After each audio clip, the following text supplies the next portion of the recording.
नमस्कार दोस्तों, आपके अपने चैनल जीके विद लेखराम में आपका बहुत बहुत हार्दिक स्वागत है।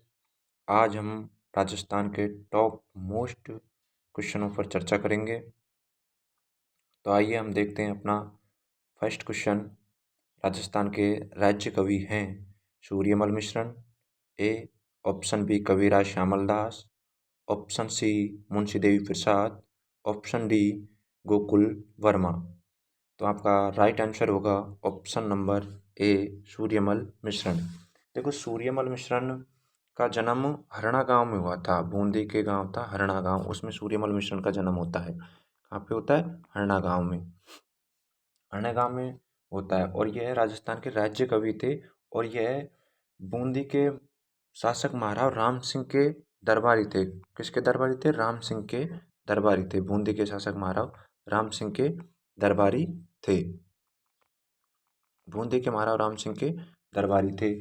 सूर्यमल मिश्रण की जो रचित हैं, इनके द्वारा जो रचित किया गया था वो थी सबसे मोस्ट है वंश भास्कर।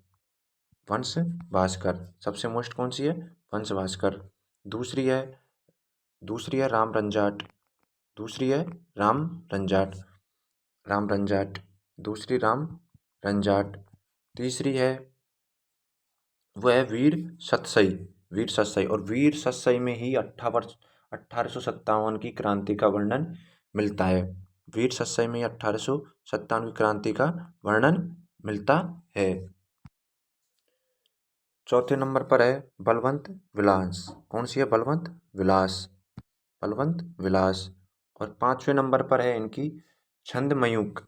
छंदमयूख। पांचवें नंबर पर कौन सी है? छंदमयूख है। पांचवें नंबर पर छंदमयूख है। और सात जो छठे नंबर पर है वो धातु रूपावली है। धातु रूपावली है। धातु रूपावली है। अब हम देखते हैं अपने नेक्स्ट क्वेश्चन की तरफ। थोड़ा आप यहाँ पे देख लो कवि श्यामल दास के बारे में कि कवि श्यामल दास जी का संबंध भीलवाड़ा से। कहाँ से? कवि श्यामल दास जी का संबंध भीलवाड़ा से है। कवि श्यामल दास जी का संबंध भीलवाड़ा से है। और ये मेवाड़ के शासक महाराणा शंभू सिंह वह उसके पुत्र शंभू सिंह वह उसके पुत्र था सज्जन सिंह का दरबारी था। ये कवि श्यामल दास जी शंभू सिंह वह उसके पुत्र सज्जन सिंह के दरबारी था। और जो वीर विनोद की रचना की गई थी वो कवि श्यामल दास जी ने ही की थी। वीर विनोद की रचना किसने की थी? कवि श्यामल दास जी ने ही की थी। जिसमें उदयपुर राज्य के विस्तृत इतिहास का वर्णन मिलता है। कवि श्यामल दास जी को अंग्रेजों ने केसर-ए हिंद की उपाधि दी थी। किसकी दी थी? केसर-ए हिंद की उपाधि दी थी।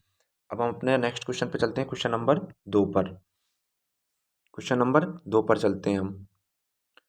क्वेश्चन नंबर 2 हमारा कहता है निम्न में से सिर का आभूषण है चूप। ऑप्शन नंबर ए चूप सॉरी। ऑप्शन नंबर बी अरसी, ऑप्शन नंबर सी गोफन और ऑप्शन नंबर डी वारी। तो हमारा सिर का आभूषण इनमें से कौन सा है? देखो, चूप फर्स्ट में हम देखते हैं। चूप चूप कहाँ पे पहना जाता है? चूप आभूषण है दांत का। किसका है? दांत का। और हमारा अरसी है, अरसी आभूषण है वो हमारा किसका है? उंगलियों का। किसका है? उंगली का।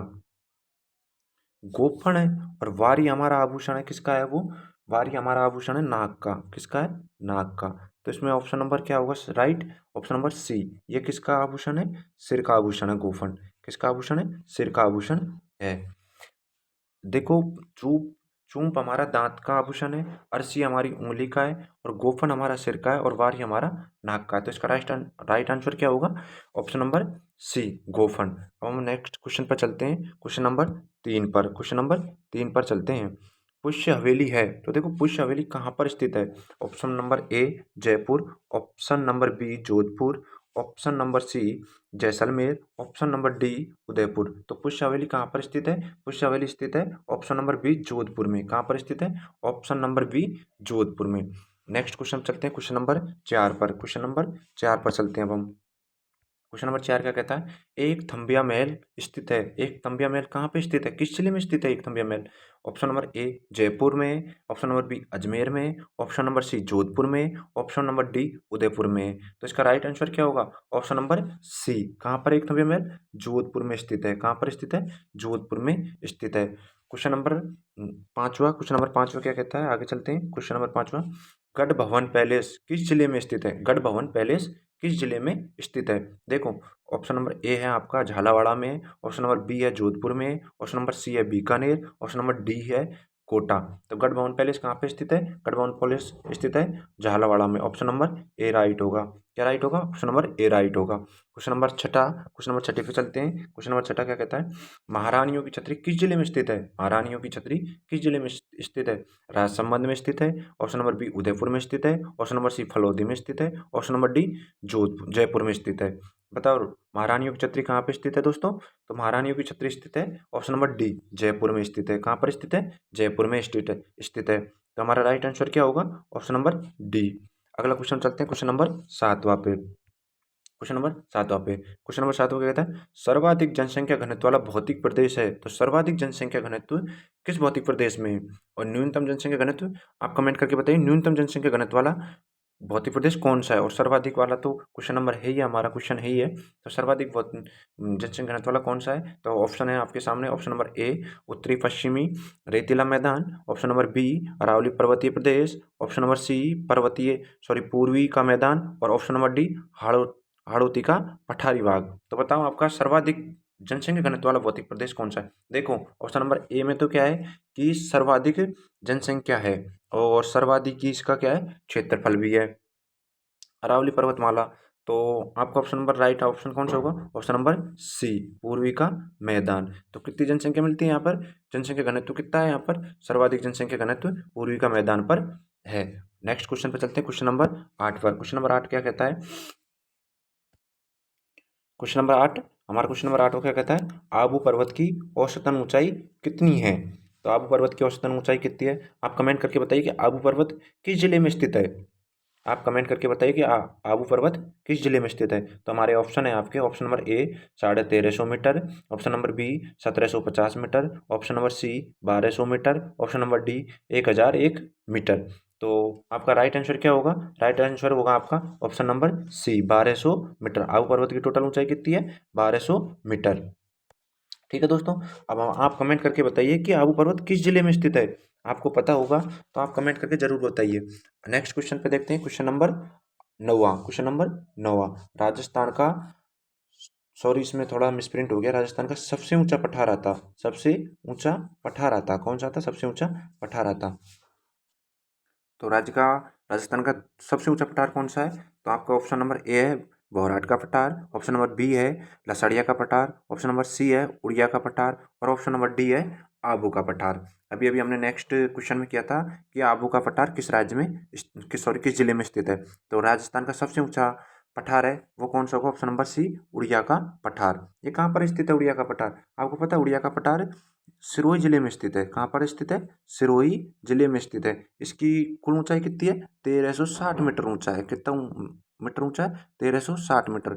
और आबू पठार जो राज्य का दूसरा सबसे ऊंचा पठार है, कौन सा है? सेकंड, दूसरा सबसे ऊंचा पठार है।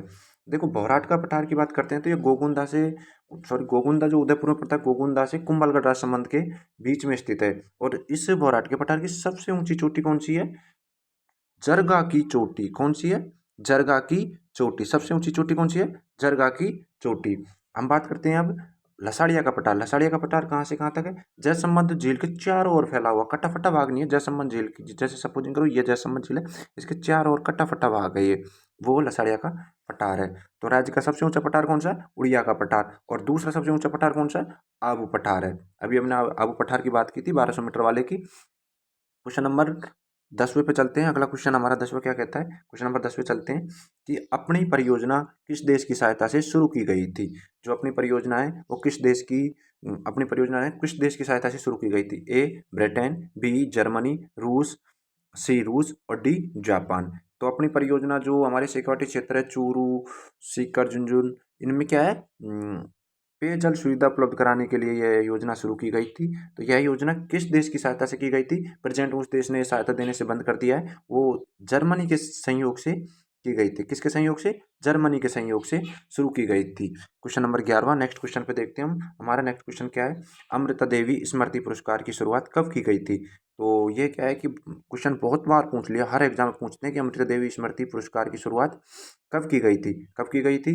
Option number A 1996, option number B 1994, option number D 1968 और ऑप्शन नंबर सी 1968 और डी 1987। तो अमृता देवी पुरस्कार की स्थापना शुरुआत कब की गई थी? ऑप्शन नंबर हमारा राइट होगा आंसर, ऑप्शन नंबर बी 1994 में अमृता देवी पुरस्कार की शुरुआत की गई थी। क्वेश्चन नंबर 12वां। नेक्स्ट क्वेश्चन पर जाते हैं, क्वेश्चन नंबर 12वें पे। तो क्वेश्चन नंबर 12वें को आपको बताना कमेंट करके कि रोहिला को राज्य पुष्प कब घोषित किया गया था? जो हमारा रोहिला है, जो हमारा राज्य पुष्प है, राजस्थान का राज्य पुष्प है रोहिला, उसको किस वर्ष घोषित किया गया था? किस वर्ष घोषित किया गया था? यह आपको कमेंट करके बताना है किस वर्ष घोषित किया गया था। थैंक नेक्स्ट वीडियो मिलते हैं, तब तक आप बने रहिए और अच्छी लगी तो आपको लाइक कमेंट करते रहिए हमारी वीडियो पर। Thank you.